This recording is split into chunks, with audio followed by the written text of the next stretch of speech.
할렐루야.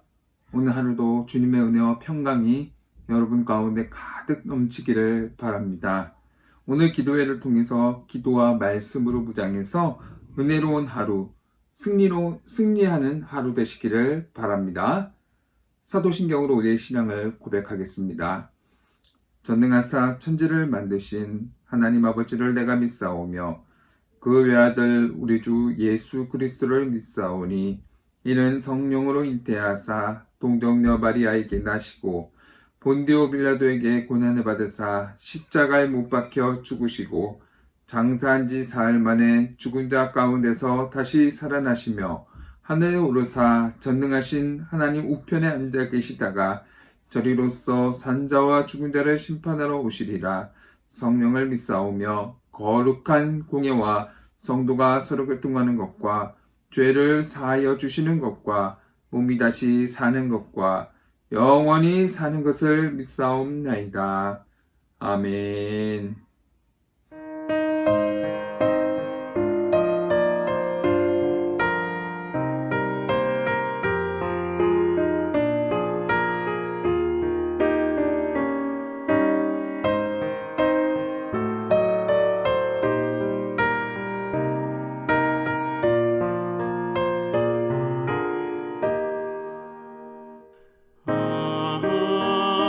하나님의 은혜로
은혜 받으신 하나님의 말씀이 야고보서 3장 1절에서 12절 말씀입니다.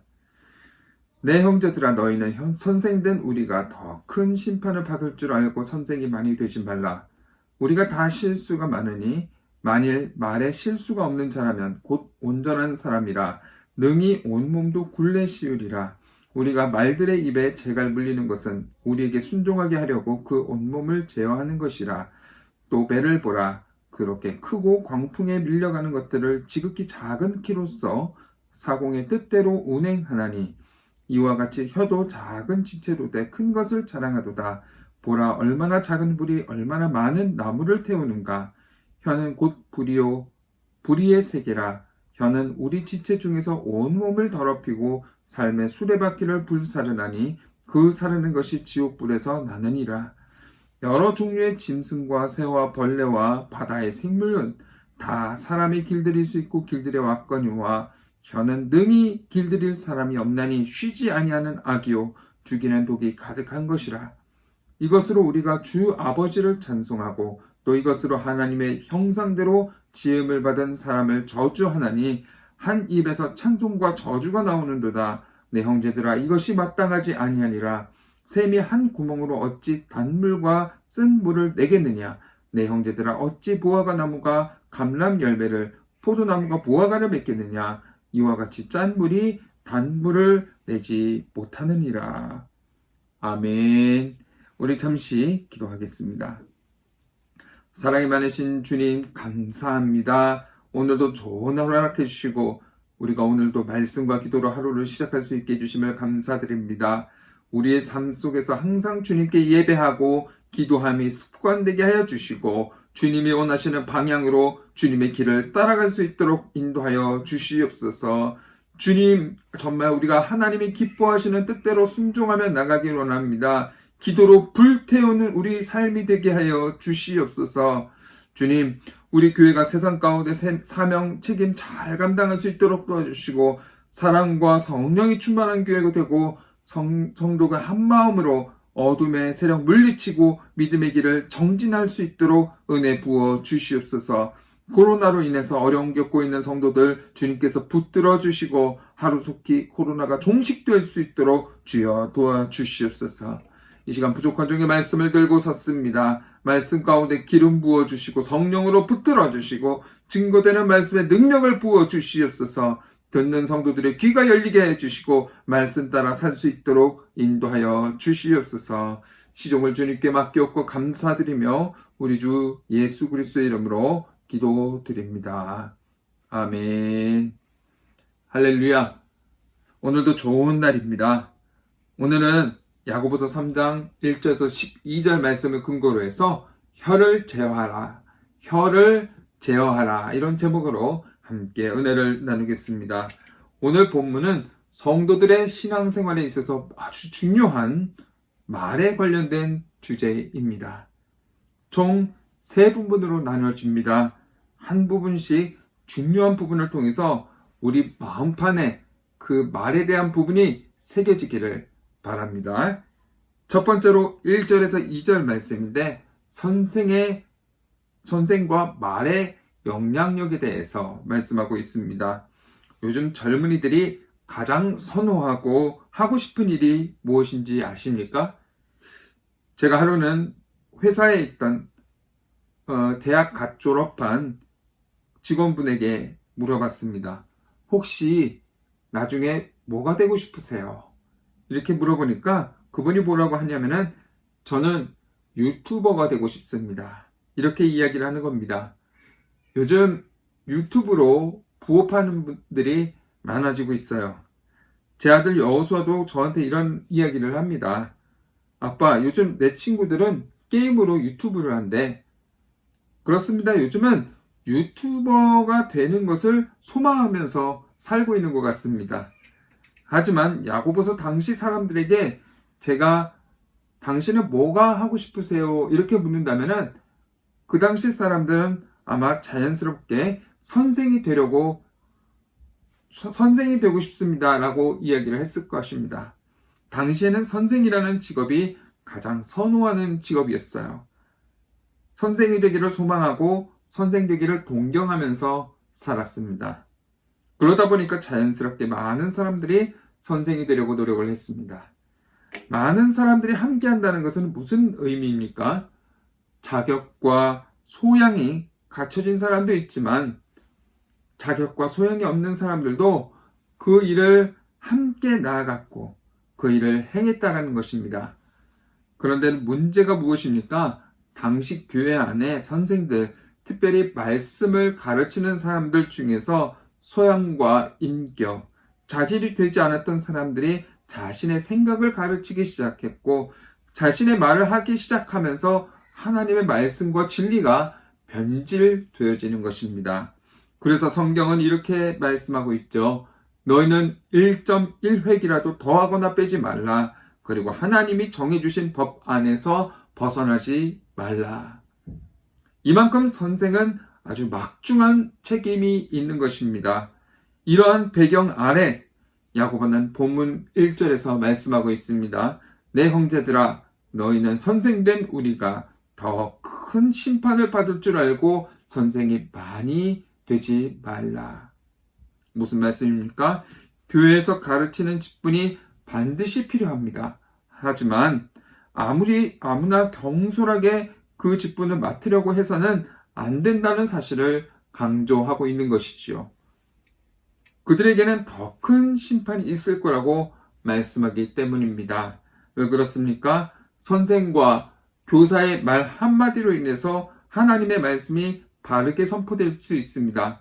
하지만 하나님의 뜻은 이 방향인데도 불구하고 교사, 선생이 다른 방향으로 알려준다면 사람들이 올바른 방향이 아니라 다른 방향, 틀린 방향으로 나아갈 수 있는 그러한 막중한 책임에 있는 위치이기 때문에 더 큰 심판을 받을 수밖에 없다고 말씀하는 것입니다.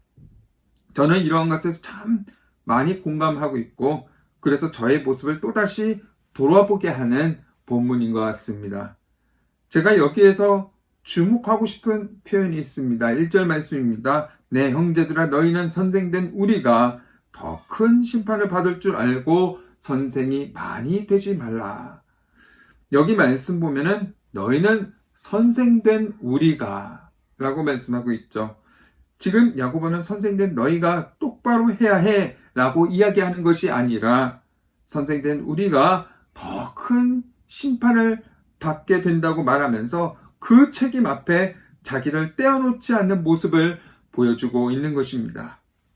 실제로 야고보는 예수님의 형제로서 초대교회를 이끌어가는 아주 중요한 위치에 있던 지도자였습니다. 그 책임에서 벗어날 수 없는 사람이었습니다. 하지만 책임이 막중하고 지위가 높다는 것은 어떻게 보면은 이야기할 때 자기가 한 발짝 떨어질 수 있는 그런 위치에 있을 수 있다는 것입니다. 너희는 똑바로 살아야 돼. 너희들 바르게 살아야 돼. 이렇게 충분히 이야기할 수 있는 위치와 자격이 있었습니다. 하지만 야고보는 선생된 우리가 라고 이야기를 하면서 이 책임을 함께 하고자 했고 우리가 하나님 앞에서 바르게 살아야 된다라고 말씀하는 것입니다. 저는 이것이 바로 행함이 있는 믿음이다 라고 정의하고 싶습니다. 야, 너희들 똑바로 해야 돼 라고 이야기하는 것은 어떻게 보면은 말만 하는 거짓된 믿음일 수 있습니다. 하지만 우리가 함께 말씀 앞에서 몸부림치고 살아가야 돼 라고 말하는 것. 그 문제를 끌어안고 이 문제를 해결하고 이 문제 가운데 몸부림치는 그런 모습이 담겨있기 때문에 야고보가 이야기하는 행함이 있는 믿음을 몸소 보여주고 있는 부분이 바로 여기 아닌가 싶습니다. 1절은 선생의 영향력에 대해서 말씀했다면 2절은 말의 영향력에 대해서 말씀하고 있습니다. 우리가 다 실수가 많으니 만일 말에 실수가 없는 자라면 곧 온전한 사람이라 능히 온몸도 굴레 씌우리라. 선생의 영향력을 이야기하다가 왜 말의 영향력에 대해서 말씀하고 있습니까? 선생된 자는 말로써 진리를 선포하고 말을 통해서 사람을 가르치는 위치에 있기 때문에 이 선생과 떼어놓을 수 없는 말의 중요함을 말씀하고 있는 것입니다. 사역을 하다 보면은 정말 이 말씀에 공감할 때가 많이 있습니다. 저의 한마디가 누군가를 살릴 수가 있고, 저의 경솔한 한마디가 누군가를 죽일 수 있다는 것입니다. 그리고 실제로 이런 일을 많이 경험하게 됩니다. 그래서 이 말씀을 저부터 먼저 깊이 묵상하기를 원합니다. 3절에서 8절 말씀 보면은 작은 혀의 영향력에 대해서 말씀하고 있는데요. 야고보는 1절, 2절에서 선생된 자, 말에 대해서 말씀하고 있고, 두 번째 단락에서는 2절과 연결해서 두 가지 예를 들어서 혀의 기능과 중요성에 대해서 말씀하고 있습니다. 첫 번째는 말의 예입니다. 이 말은 우리가 내뱉는 말이 아니라 사람이 탈 수 있는 그런 말을 의미하는 것입니다. 두 번째는 큰 배에 대해서 말씀하고 있죠. 우리는 말의 입에 재갈 물려서 우리보다 더 크고 힘센 말에 온몸을 마음대로 통제할 수 있습니다. 마찬가지로 우리의 몸보다 수천 배 더 큰 배도 선장의 손에 달려있는 작은 키를 통해서 방향을 조절할 수 있다는 것입니다. 이를 통해서 야고보는 두 가지를 교훈하고 있습니다. 첫 번째는 말의 입의 재갈에 말의 방향을 조절하고, 큰 배라고 할지라도 그 키의 방향을 조절하듯이 우리의 혀가 우리의 인생을 조절한다는 것을 우리에게 말씀하고 있는 것입니다. 사실 말의 입에 물린 재갈은 정말 작은 것입니다. 그리고 엄청난 큰 배에 선장이 쥐고 있는 이 키는 아주 작죠. 하지만 지극히 작은 것이 모든 것의 방향을 조절하고 있지 않습니까? 마찬가지로 우리의 몸 속에서 우리의 혀, 우리의 말은 아무것도 아닌 것처럼 느껴질 수 있습니다. 하지만 야고보는 말하고 있죠. 이 작은 것이 너무나 중요하고 아무리 작은 것이라도 영향력이 너무나 크다고 말씀하고 있는 것입니다. 야고보서 3장 5절에서 6절 말씀입니다. 이와 같이 혀도 작은 지체로되 큰 것을 자랑하도다. 보라, 얼마나 작은 불이 얼마나 많은 나무를 태우는가. 혀는 곧 불이요 불의의 세계라. 혀는 우리 지체 중에서 온 몸을 더럽히고 삶의 수레 바퀴를 불사르나니 그 사라지는 것이 지옥불에서 나느니라. 큰 영향력을 가진 혀를 바르게 사용하지 못할 때 어떻게 된다고 말씀하고 있습니까? 온몸을 더럽히고 삶의 모든 과정을 송두리째 불사르고 기어이 자기도 지옥에 의해서 불태운다고 경고하는 것입니다. 그럼 우리는 어떻게 해야 됩니까? 시편 기자는 이러한 배경 아래에서 고백하고 있습니다. 시편 141편 3절입니다. 야훼여, 내 입에 파수꾼을 세우시고 내 입에 문을 지켜 주시옵소서. 우리가 함부로 이야기할 때, 함부로 말할 때 악한 영향력이 나오기 때문에 하나님 앞에서 나의 입을 지켜 주옵소서, 이렇게 기도하는 것입니다. 그런데 여기서 야고보는 매우 절망스러운 말씀을 선포하고 있습니다. 7절 말씀, 8절 말씀입니다. 여러 종류의 짐승과 새와 벌레와 바다의 생물은 다 사람이 길들일 수 있고 길들여 왔거니와 혀는 능히 길들일 사람이 없나니 쉬지 아니하는 악이요 죽이는 독이 가득하다. 우리의 삶에 지대한 영향력을 주는 혀를 온전히 통제할 수 있는 방법이 없다라고 말씀하는 겁니다. 그럼 어떻게 해야 될까요? 그 답이 세 번째 단락에서 나옵니다. 9절에서 12절 말씀인데요. 우리의 정체를 알려주는 혀의 열매에 대해서 말씀합니다. 야고보는 그 당시 교회 안에서 흔히 보여주었던 모습을 통해서 말에 대한 교훈을 계속 이어나가고 있어요. 9절에서 10절 말씀입니다. 이것으로 우리가 주 아버지를 찬송하고 또 이것으로 하나님의 형상대로 지음을 받은 사람을 저주하나니 한 입에서 찬송과 저주가 나오는도다. 내 형제들아, 이것이 마땅하지 아니하니라. 말씀을 읽는데 혹시 우리 마음 가운데 찔림이 오지는 않습니까? 저는 이 말씀이 있는데 저의 모습을 이야기하는 것 같은 그런 마음이 왔습니다. 본래 우리의 혀는 무엇을 위해서 창조되었습니까? 하나님을 찬양하고 높이기 위해서 이 혀가 창조되었습니다. 하나님은 우리를 지으셨던 그 이유와 목적을 분명하게 말씀하셨습니다. 이사야 43장 21절 말씀입니다. 이 백성은 내가 나를 위하여 지었나니 나를 찬송하게 하려 함이라. 이렇듯 우리의 혀가 가장 아름다운 때, 우리의 창조주이신 하나님을 찬양할 때, 우리의 높으신 하나님을 경배할 때 우리는 가장 아름다운 삶을 살 수 있는 것입니다. 그런데 문제는 무엇입니까? 우리가 우리의 혀로 말미암아서 마땅히 해야 할 선한 것만 선택하는 것이 아니라는 것입니다. 많은 그리스도인들이 그의 형제들을 저주하고 있습니다. 야고보는 지금 저주를 받고 있는 그 사람을 뭐라고 말씀하고 있습니까? 하나님의 형상대로 지음을 받은 사람이다. 우리가 저주하는 사람은 어떻게 이야기하고 있습니까? 하나님의 형상대로 지음받은 사람이라고 말씀하고 있는 것입니다. 즉, 이 말씀 무엇이냐? 그들의 저주가 사람에게 향하고 있지만 그 사람은 하나님의 형상대로 지음받은 존재이기 때문에 이 저주는 사람이 아니라 사람을 지은 하나님께로 향하는 것이고, 조금 전엔 하나님을 찬양했지만 그 하나님을 찬양한 입으로 결국 하나님을 저주하는 이러한 모순에 빠지게 되는 것입니다.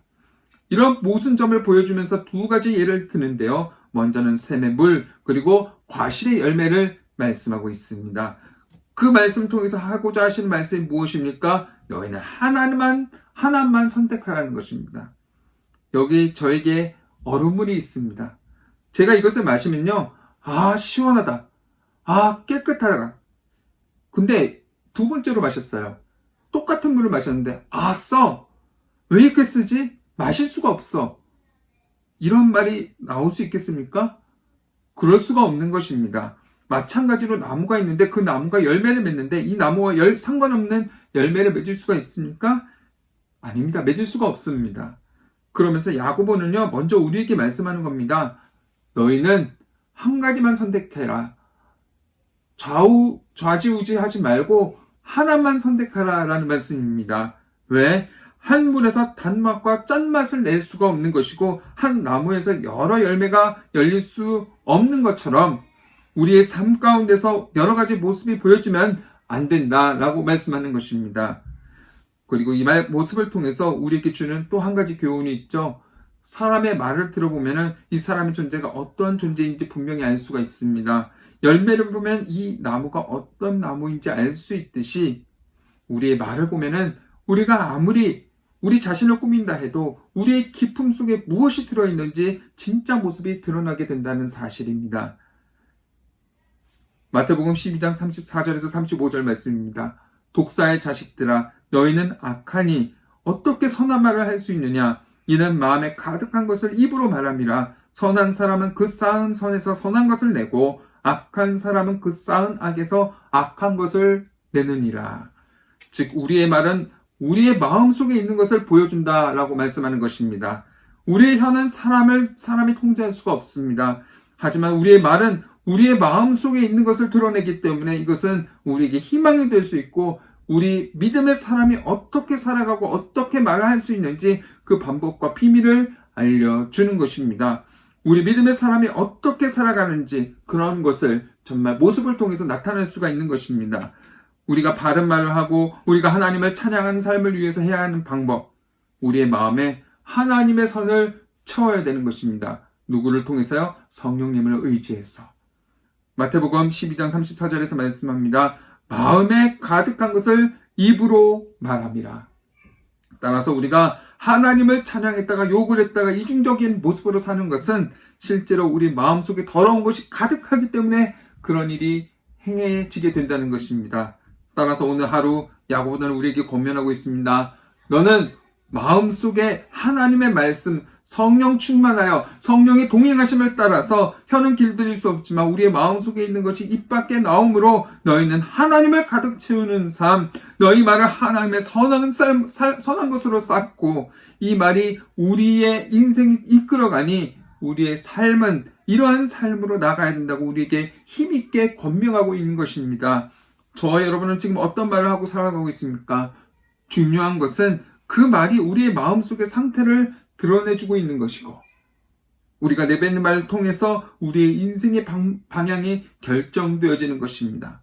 우리 마음속에 욕심과 욕망, 무절제함이 가득한 것이 아니라 정말 하나님의 말씀을 가까이 함으로 하나님의 말씀을 가득 채움으로 우리가 입을 열 때마다 우리의 마음속에 있는 하나님의 선이 선포되어지고 많은 사람을 세우고 살리는 그런 복된 일이 가득해서 우리의 삶 가운데 그리스도인의 진정한 모습이 있기를 주님의 이름으로 축복합니다. 기도하겠습니다. 사랑이 많으신 주님 감사합니다. 오늘 우리가 어떤 말을 하고 살아가고 있습니까? 우리의 마음속에 담겨져 있는 것을 입 밖으로 내뱉는다고 말씀하고 계십니다. 주님, 우리의 마음속에 하나님의 선이 가득하기를 소망합니다. 하나님의 말씀이 가득하기를 소망합니다. 우리가 주인이 되는 것이 아니라 성령께서 우리의 삶을 다스려 주셔서 정말 내가 입을 열 때마다 하나님의 선이, 하나님의 은혜가, 하나님의 긍휼이 넘치는 삶을 살기 원하느니 주님, 우리의 인생을 붙잡아 주시고 우리의 마음을 붙잡아 주시고 우리가 우리의 욕심으로 사는 것이 아니라 하나님의 말씀대로 살아가는 복된 인생이 되게 하여 주시옵소서. 우리의 마음속에 있는 것이 우리의 입 밖으로 나온다는 사실을 기억하고 우리의 마음속에 하나님을 가득 채우는 복된 하루 되기를 소망합니다. 하나님의 말씀이 우리에게 넘치는 삶이 되기를 바랍니다. 주님, 함께 하시고 인도하여 주시옵소서. 함께 하실 주님을 기대하고 감사드리며 예수 그리스도의 이름으로 기도드립니다. 아멘. 하늘에 계신 우리 아버지여, 이름이 거룩히 여김을 받으시오며 나라가 임하시오며 뜻이 하늘에서 이루어진 것 같이 땅에서도 이루어지이다. 오늘 우리에게 일용할 양식을 주시옵고 우리가 우리에게 죄진 자를 사하여 준 것 같이 우리 죄를 사하여 주시옵고 우리를 시험에 들게 하지 마시옵고 다만 악에서 구하시옵소서. 나라와 권세와 영광이 아버지께 영원히 있사옵나이다. 아멘. 할렐루야. 우리가 말씀을 생각하면서 함께 기도하기를 원합니다. 혀는요, 통제할 수 없습니다.